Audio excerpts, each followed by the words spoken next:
14-4. I mean, you guys are consistently, on the top of the NBA in record and everything. Talk about the things that Coach Van Gundy is preaching with y'all to keep you being consistent. Uh, it's really about effort and energy every night, and especially defensively. Um, the last 5 or 6 games, we've been a lot better on the defensive end, and really that's why we're winning games right now. And I wanted to ask you, coming out of Duke, you had to make a lot of adjustments to find your niche, but you definitely find your niche in the NBA with a championship contender. So talk about the things that you worked on to really be able to maintain what you're doing and being effective in the league.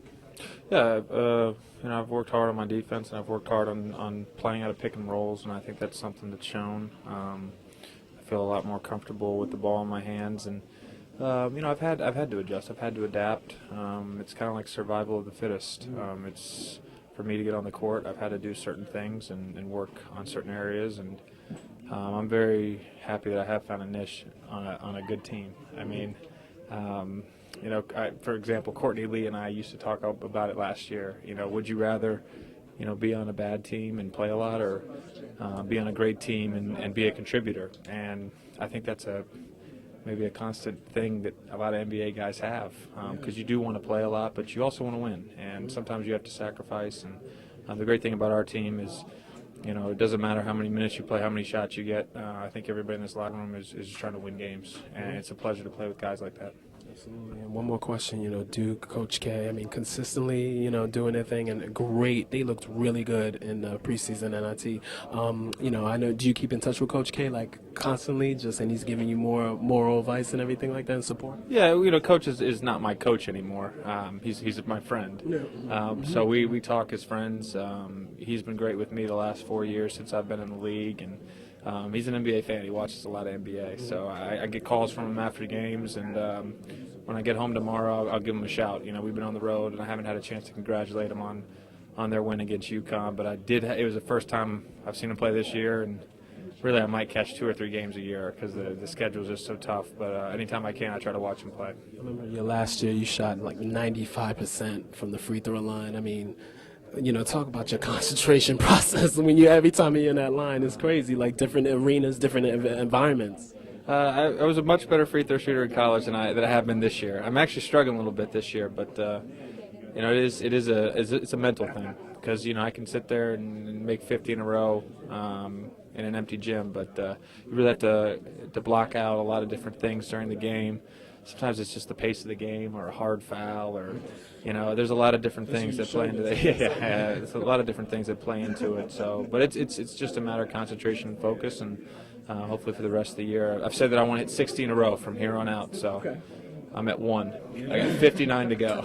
Well, I think you could get Michael Williams' record eventually. Yeah. 95, I think. I think Jose Calderon broke it last year. Oh, no, 78. He went to 78. And then Jose went to 95, I think. Oh, no. Jose broke it.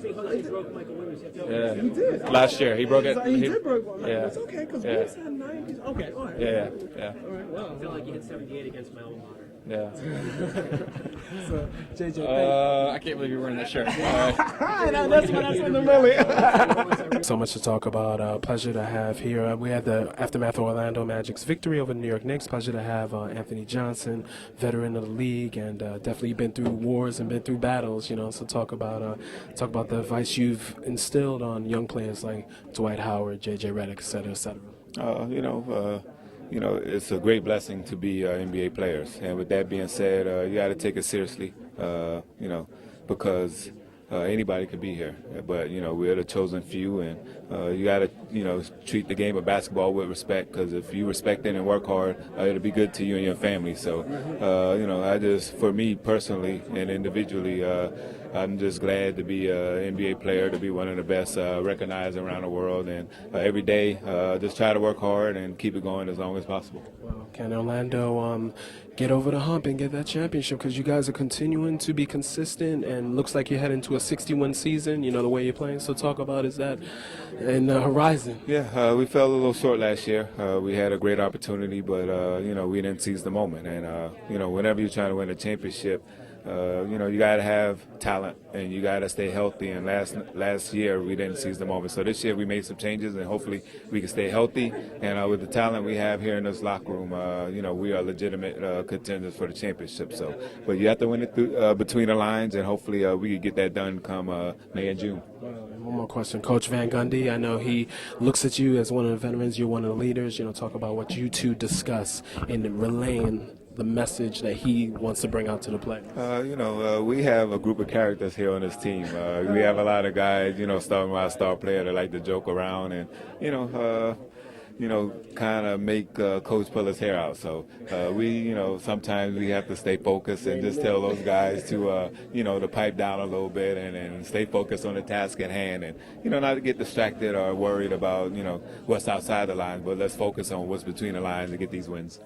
Anthony, thank you for your time, and enjoy watching you. The way you play the game is the right way. Thank you. Appreciate it. Hey, Dwight, great game tonight, as usual, with your double-double. Talk about the inside moves you do, some nice hook shots. Talk about what Patrick Ewing has brought to the table from the standpoint of building your inside presence and your inside moves.